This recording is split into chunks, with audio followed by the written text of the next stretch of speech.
Welcome, welcome to all our beauties out there. It's Kylie Bianca, and we are My Mind Coach, which is the home of the Queens Collective. So we specialize in helping high achieving women create epic success in every area of their life without sacrificing their body and without selling their soul. So this is really about us stepping up to the plate and being really transparent and announcing this opportunity for us to all step into a new magnetic feminine paradigm of leadership. So Kyle's welcome.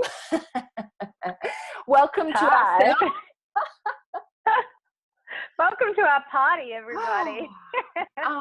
Why don't we sort of start, Kyle's, with everybody, who kind of follows us and is in our circle that must be thinking, what are you girls doing? What are you actually on about? Doing?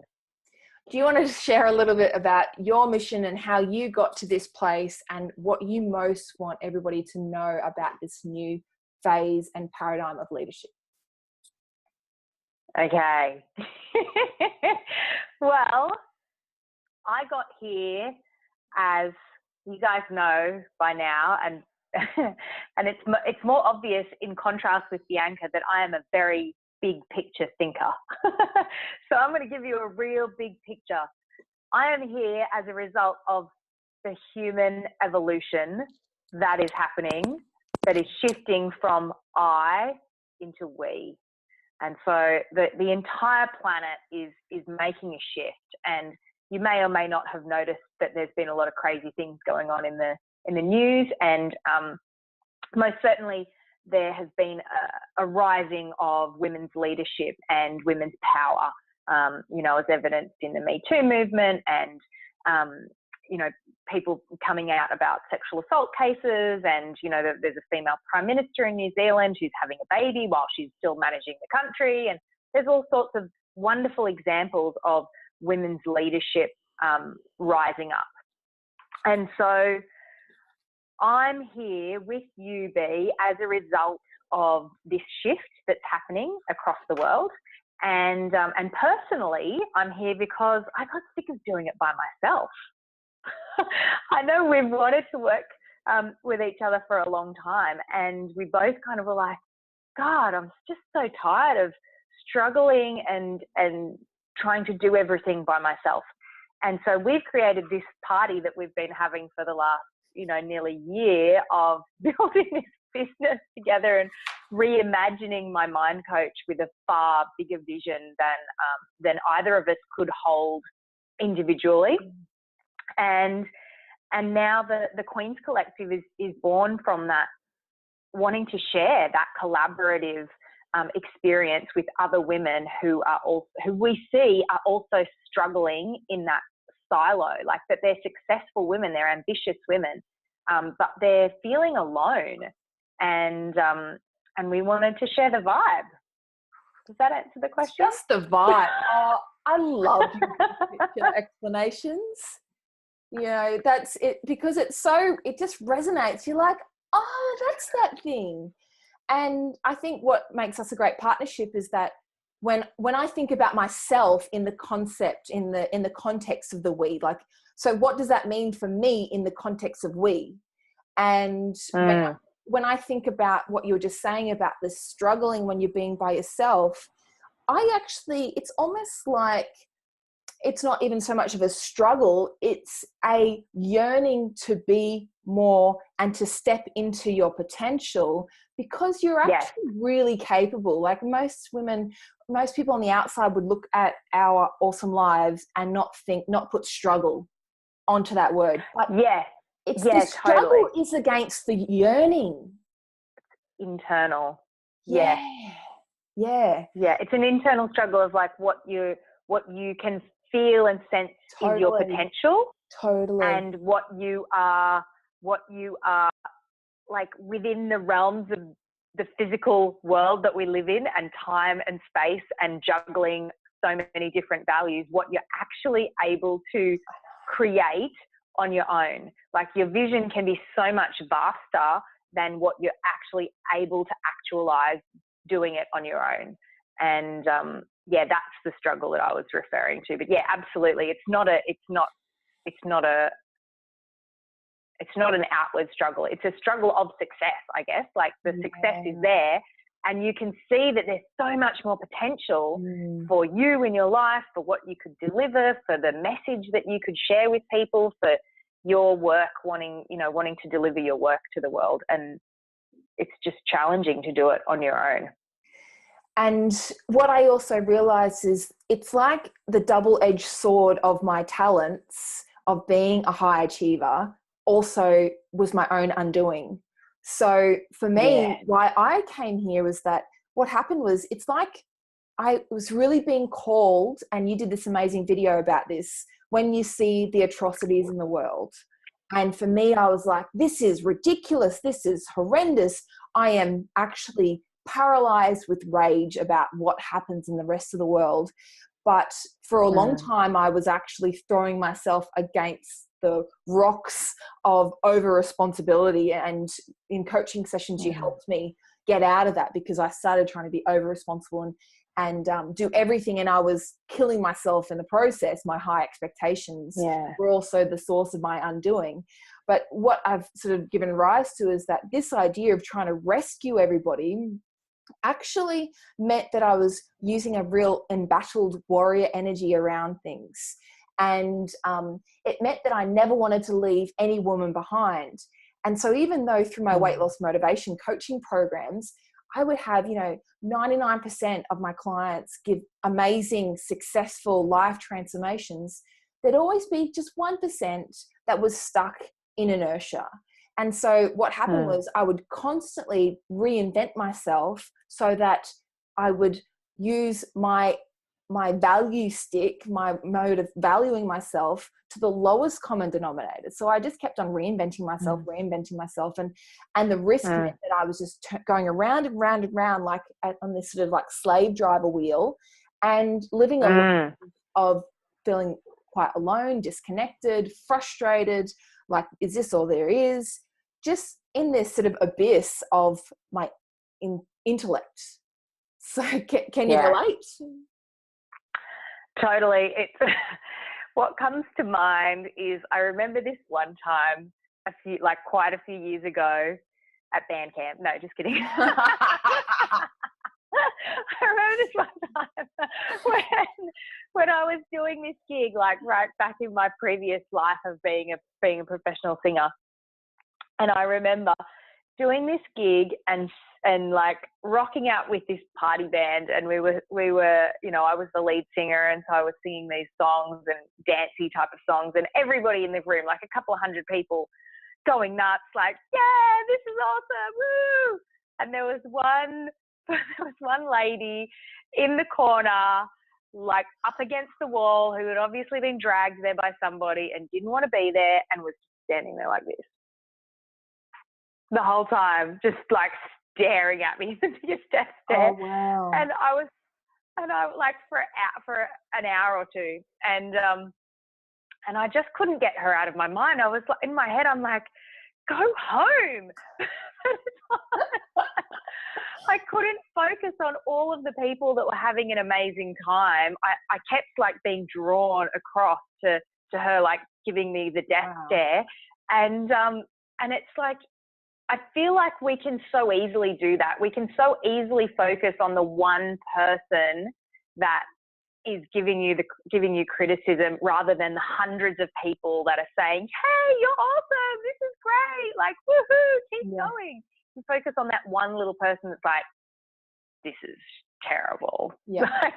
And we do that in our own minds as well. And then we end up adjusting ourselves, adjusting ourselves and adjusting our offering, adjusting what we're doing for the critic, rather than the person that is celebrating us. And vastly, like from the experiences that I've had and speaking and coaching with hundreds of women, we always have so many people that are celebrating and championing and encouraging us, but it falls on deaf ears.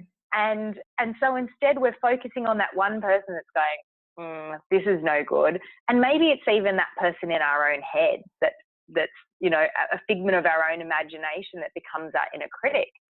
And it doesn't serve us to be at our best. It doesn't bring out our best performance. It doesn't bring out our confidence and magnetism and joy. And yeah, I totally relate to that. Well, I think what I also share about the dirty truth behind high performers, and it's something that you need to really keep in check, is that ensuring that drive to be perfect and ambitious and have a big mission doesn't come from a place of self-rejection, of saying this, like, and it can just be like the most subtle tweak to, and I've been doing some amazing work with Michaela, our spiritual mentor, where we are, we're actually not just looking at the subconscious thoughts. It's like where these thoughts and beliefs and systems are being held in our energetic body. Like I've totally been stepping from that real literal into the, the tangible into intangible, which has been an amazing journey.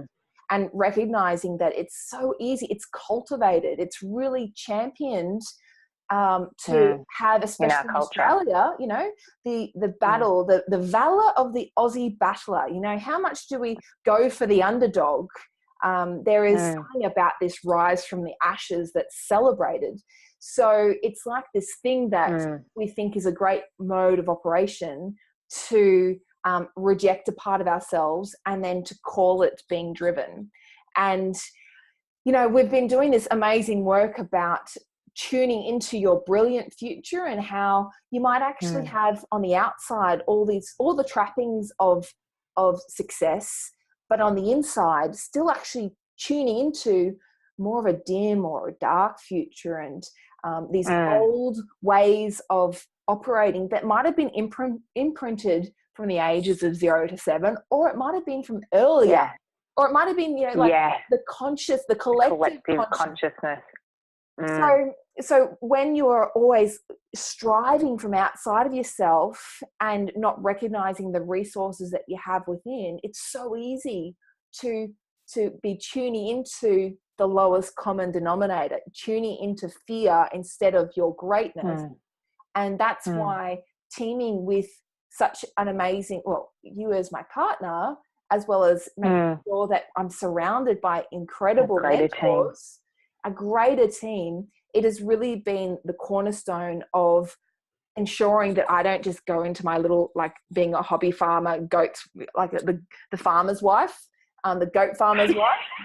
I used to joke about just, being in my own little hovel and, being contracted. That's what you talk about. And that's essentially has been this really stepping up, and we've had to do a lot of work to hold this idea of the Queen's collective mastermind, so that it's about us constantly. It's like the death of the static mentor Michaela was talking about, and recognizing that it's okay to be vulnerable. And that's the fatigue that I see in the marketplace. That's what I've seen so many people get mentors and then realize you're not as perfect as you make out. You're not being real. Yes, it's the pedestal to pit dynamic where people market themselves as being perfect and having their lives all together all the time and never show any weakness, which is like that old warrior mentality, right? Never show a chink in your armor, never show a place where you're vulnerable. And then, like, that's the old way of doing things, the old masculine energy, where it's just warrior energy. And so many women have been brought up and indoctrinated with that masculine energy. So even though we're women, and men and women both have masculine and feminine energy, but most women that are successful and ambitious and driven are driven by their masculine energy. They're actually, driven by their masculine energy. And this new way of operating is a more feminine or integrated way of, it's ideally a more integrated way of operating, where the feminine energy and the masculine energy are in sync with each other. And when the more feminine energy is there, then you don't have to project, I'm perfect, I'm a warrior, I have no chinks in my armor. You can be a more rounded, holistic human being and say, hey, I've got some, I've learned some things along the way, or I've got some skills that I can share with you to help you, and coming at it from a place of equals, so that we can all stand together at a round table. And it's not that any one of us is any better than anybody else, because everybody has their own unique mastery. But instead being able to value, oh, you have mastery in this, and you have mastery in this, and you have mastery in this. Hey, imagine if we all helped each other and shared our mastery with each other, how much more that could elevate the entire collective.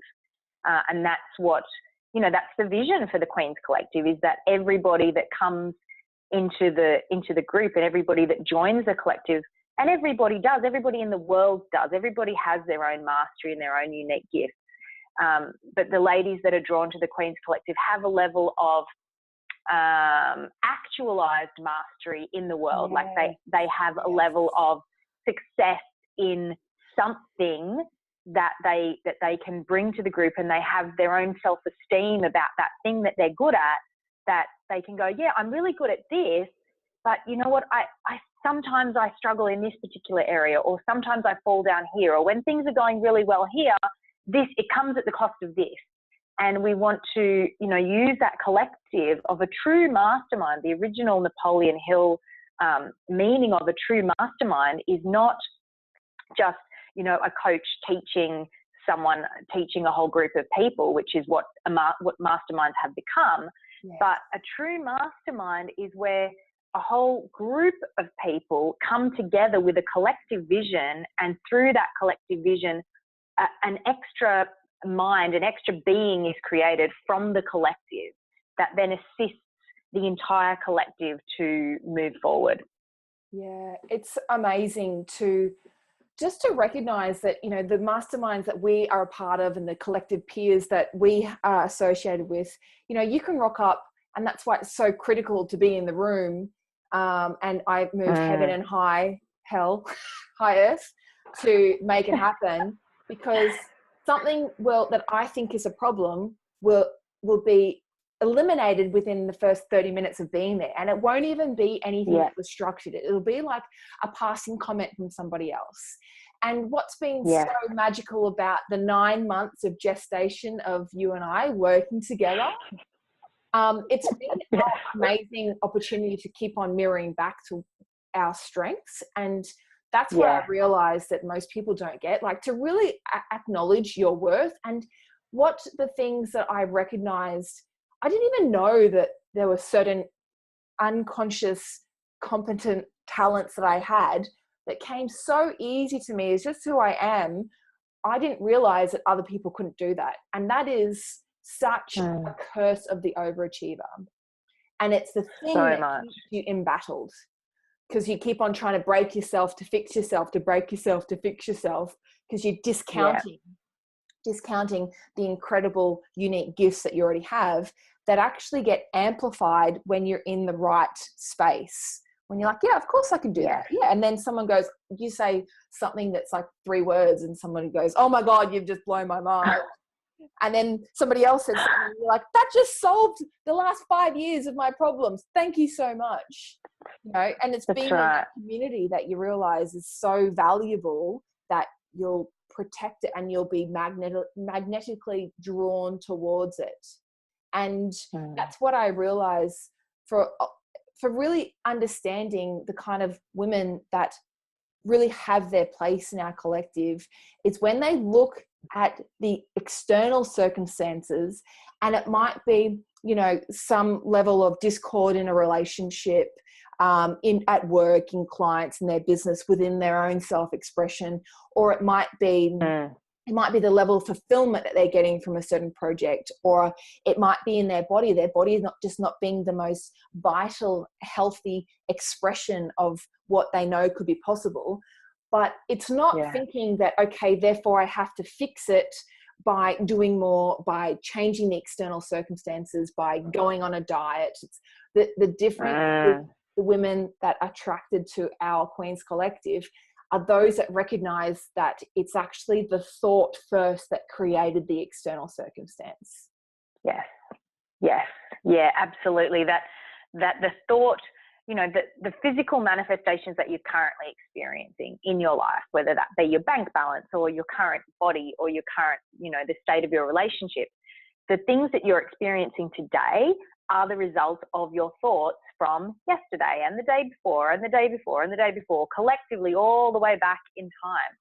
And so if you want to experience different results in your future, the first thing that you need to change is your energy system and your thinking, which will then change your behaviors, which will then change your results. And so the people that are in our circle that really succeed are the ones that get that and realize that they need to change inside. For the world to change out there, they need to shift internally and taking that inner responsibility for that. And it's not about, there's this great quote, it's not about your resources, it's about your resourcefulness.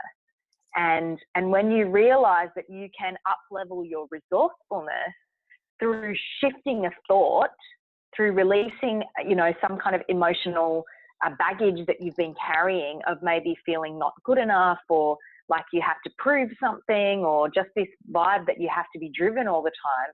When you can shift that thought, it's like it unlocks a whole level of hidden potential that exists within you that you always had, but was like this untapped treasure inside. And that's what's so cool, is that we have all this untapped treasure, and through the collective, we can mirror that back to each other, and through the eyes of sisterhood, say, oh my God, I see this greatness within you. Oh, wow, you're so good at this. And through seeing each other through the eyes of that sisterhood, we're like, oh yeah, that's right. And you can actually receive it from the sisterhood in a way that you might not have been able to receive it if someone else gave it to you outside of that sacred space.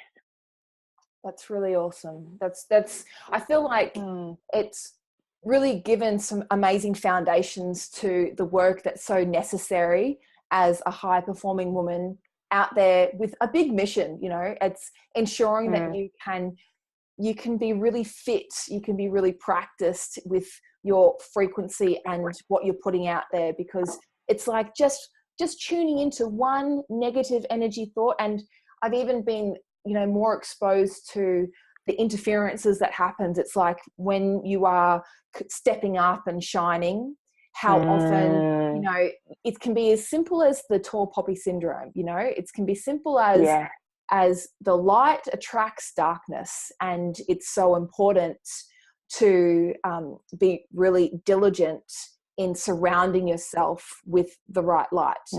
And we've been working on a really amazing power mapping process that can help women understand the places that they're leeching their power, the places that they are giving away this magnetic power of allowing to these external circumstances, and also how to overcome it, how to start, amplifying your natural power and vitality, and speaking your truth and knowing your worth, and embodying that.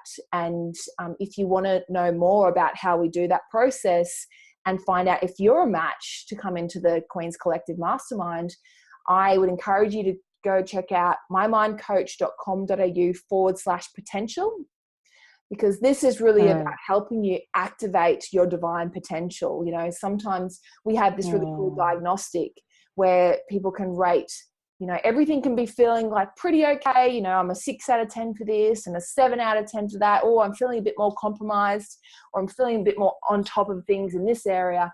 But then when it comes to actually fulfilling your divine potential, it's like, 2, 3. And that's the part that we want to encourage, instead of always being repelled by what it is that you don't want.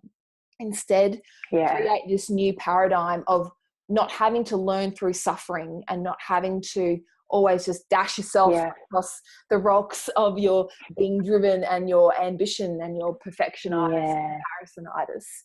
And so, absolutely, and encouraging looking forward and having that higher perspective of what could be possible for you, and tuning into that potential. So if you want to know more about what's holding you back or what's slowing you down and what possibly could actually be your highest potential of something that you could step into your brilliant future, go check it out, mymindcoach.com.au/potential.